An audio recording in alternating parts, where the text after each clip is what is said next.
Advertencia. El contenido que estás a punto de escuchar puede ser sarcástico, corrosivo, irónico, mordaz, políticamente incorrecto. Y si eres prejuicioso, alineado, aprensivo o sencillamente perteneces a la generación de cristal, por favor, no lo escuches.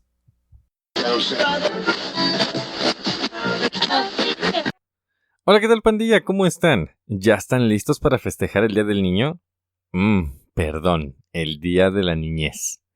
No vaya a ser que un señor peruano de 42 años, vestido con el uniforme femenino del Colegio Rosa de América, se ofenda por no respetar su percepción de que tiene 8 años y que es una niña, y vulnerar así su derecho a utilizar el baño destinado para ellas y se sienta ofendido.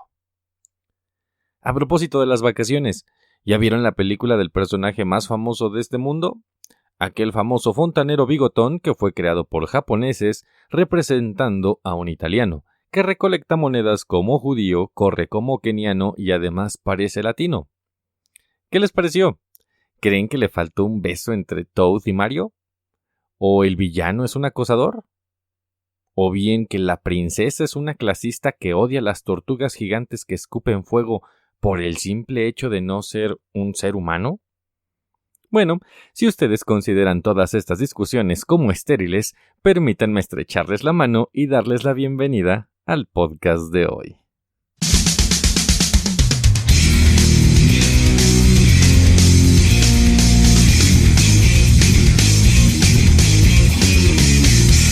Escuchas un podcast del Molo y su pandilla.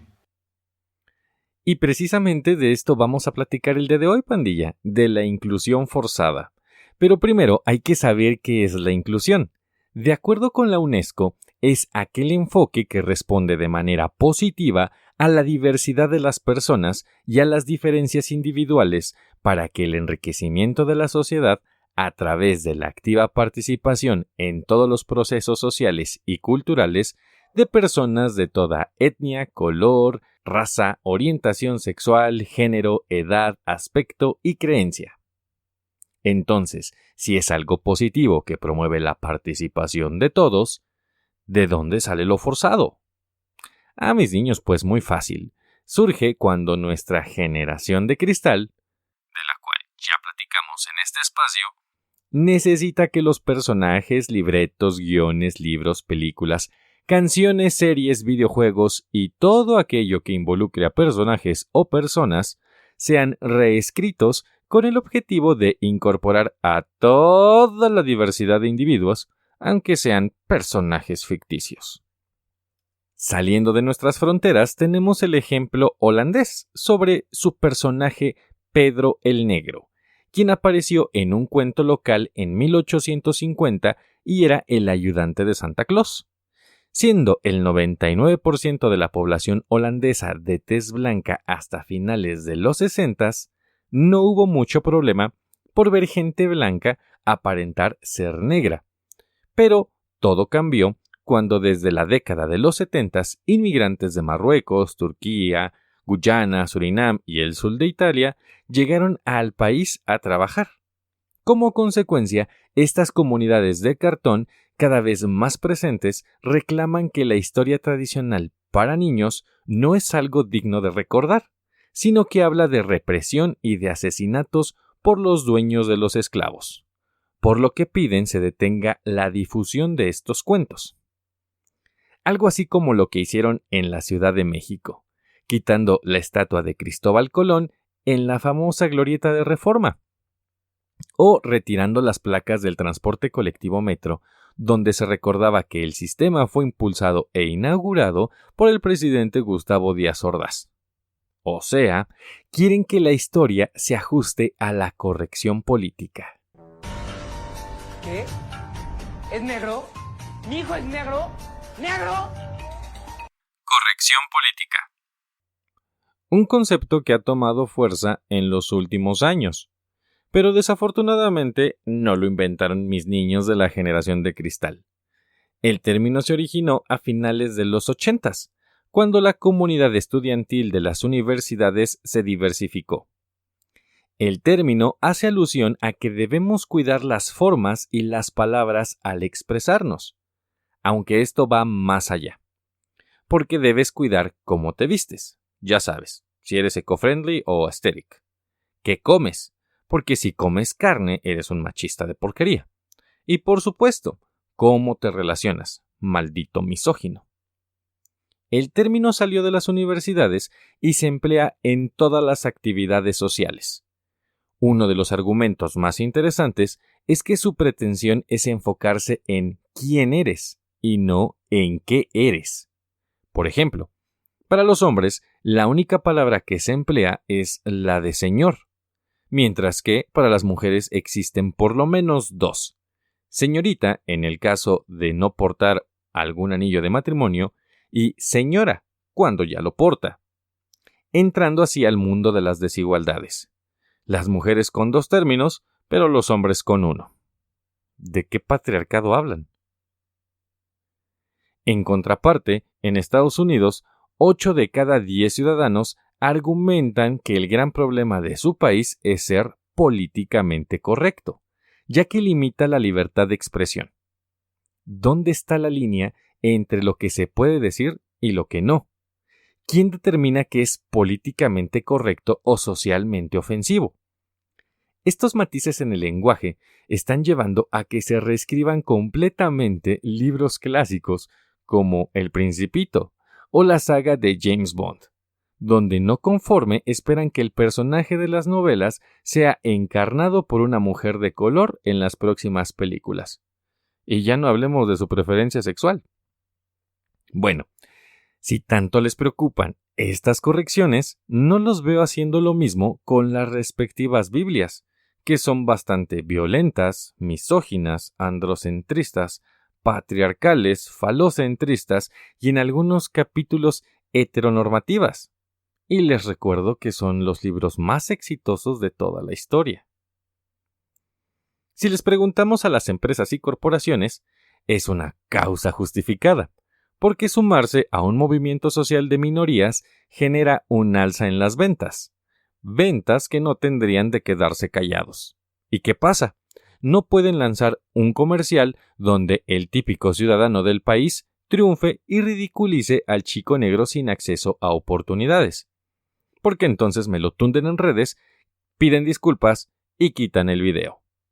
Pero si el anuncio, por ejemplo, el de un desodorante, llamémoslo Old Spice, el negro mamado se burla del obeso conserje blanco y ahí no pasa nada. Poco tiene que ver con incluir a todos los grupos sociales en la conversación, porque cada vez más personas tienen miedo de expresarse libremente, y quienes buscan esta corrección pretenden únicamente el poder y el control de la conversación. Bien, te propongo un trato. Te cambio el control por un sándwich de jamón. Todos los cuerpos son correctos. Las tendencias y campañas que te aconsejan quererte sin importar tu talla o peso resultan ser preocupantemente dañinas. El mensaje parece contradictorio, pero no lo es. Por una parte, una empresa cuyo objetivo es vender te dice qué debes hacer, cuando claramente nadie debe meterse en la vida de nadie. Y por otra, genera vías de escape socialmente validadas para justificar el problema de salud pública más trascendente de la última década, el sobrepeso.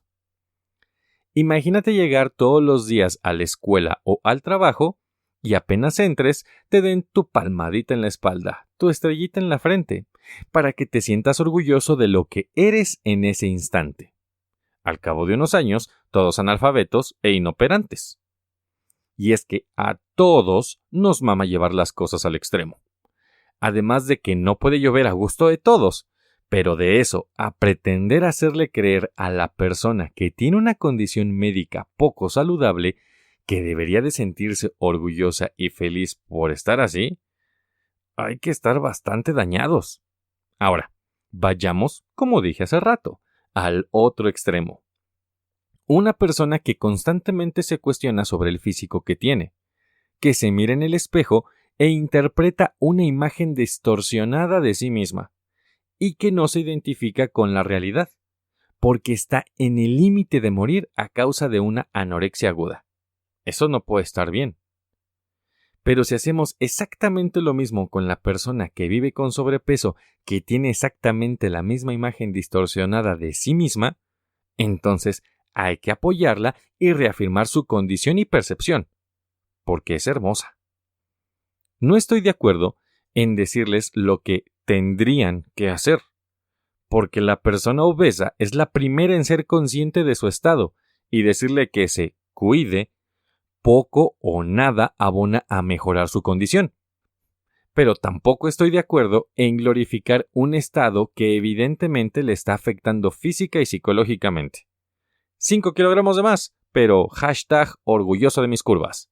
50 kilos de más, pero si no te gusta mi cuerpo, no mires. #orgulloso de mis curvas. Seguir viendo las campañas de vida saludable como un estereotipo de belleza implantado por el sistema es una derrota. Y estas campañas, aunque ridículas, cuestan mucho menos que el problema en sí. Por eso se le invierte tanto en que las escuelas no vendan comida poco saludable, que ciertos productos no estén al alcance de los niños en el supermercado, o que los comerciales de botanas y refrescos no sean transmitidos en horario familiar. Pero todo esto seguirá fallando mientras continúen pidiendo que ames el resultado de ese pésimo estilo de vida y no conforme sin intervenir, únicamente suplicando que no vaya en incremento. Pero si continúa, no importa. Tú sigue amándote pese a todo y en contra de todos. ¿Recuerdan cuando reprobaban en la escuela y se excusaban diciendo no es mi culpa, es el profe que me odia? Bueno, ahora lo elevamos a no es mi culpa estar obeso, es el mundo que me odia. Las mujeres recibimos violencia estética a diario y esto se agrava con la llegada del verano por la presión de tener que encajar en determinados estereotipos de belleza hegemónicos. Cuotas de género. También conocidas como cuotas de participación por sexo o cuotas de participación de mujeres, son una forma de acción positiva cuyo propósito es garantizar la efectiva integración de mujeres en puestos o funciones clave dentro de organismos de diversa índole. Consiste en identificar un número determinado de plazas o puestos de trabajo y destinarlos a mujeres, a fin de equilibrar la presencia laboral entre los géneros. Este sistema aporta directamente al cumplimiento del ODS 5, la igualdad de género de la Agenda 2030 de Desarrollo Sostenible, adoptada por gran parte de los países del mundo con una amplia participación de los diferentes sectores de la sociedad. Sí, así es como la define el gobierno mexicano. Y volvemos a escuchar la palabra positiva. Pero hasta el momento no es perceptible lo bueno de tal medida. De hecho, me parece hasta violento el forzar a las mujeres de la política o del servicio público a estar en puestos que no les interesan o no les convienen para sus objetivos y proyectos profesionales o de vida. El reservar un espacio no es inclusión, es obligación, y la experiencia nos ha enseñado que el someter a las personas a tales o cuales actividades o medidas no genera buenos resultados. Si hablamos de presencia laboral, es bastante curioso que únicamente se centre en organismos públicos. ¿Por qué? Muy sencillo. No veo que estén reservando el 50% de las plazas de docentes de la SEP para los hombres, porque el rubro de la educación pública es dominado por mujeres. Tampoco se aprecia que lo hagan en el sector de la salud, en puestos de enfermería o de intendencia. Entonces, me hace pensar que se busca este entrecomillado equilibrio en trabajos que tienen una exposición mediática y no en profesiones fuera del foco público. Ejemplos tenemos para aventar, pero revisen cualquier oficio o arte que implique el uso de la fuerza física. Por ejemplo, las fuerzas del orden público o la albañilería y la construcción. El reservar espacios para determinado género, al menos desde mi perspectiva, no garantiza igualdad, sino todo lo contrario. De manera implícita, reconoce que existen diferencias entre géneros y que por tales diferencias, uno u otro no cuenta con la capacidad o con el interés de formar parte de la profesión en cuestión. Así que requiere de la ayuda del sistema para formar parte del sistema. Quizá deberíamos recordar que la igualdad de oportunidades es en la paridad para el acceso, no del resultado. Es decir, todos tenemos el derecho a la educación y nos sometemos al mismo proceso de selección para estudiar en las universidades públicas. Pero no por eso deben de entrar mismo número de hombres y de mujeres a cada una de las licenciaturas. O peor aún, que los graduados sean 50% mujeres y 50% hombres de cada carrera. Eso es una tremenda estupidez. Pero como dijera José Saramagos, mis niños, he aprendido a no intentar convencer a nadie. El trabajo de convencer es una falta de respeto. Es un intento de colonización del otro. Y así llegamos al final de este podcast, pandilla. Tienen 3 rubros, escojan el que más les gusta y espero sus comentarios. Ya saben que nos escuchamos el próximo mes con otro podcast nuevito. Yo soy el Molo y me despido de ustedes recordándoles como siempre, mis niñas, su tarea. Piensen en mí si se vienen. Adiós.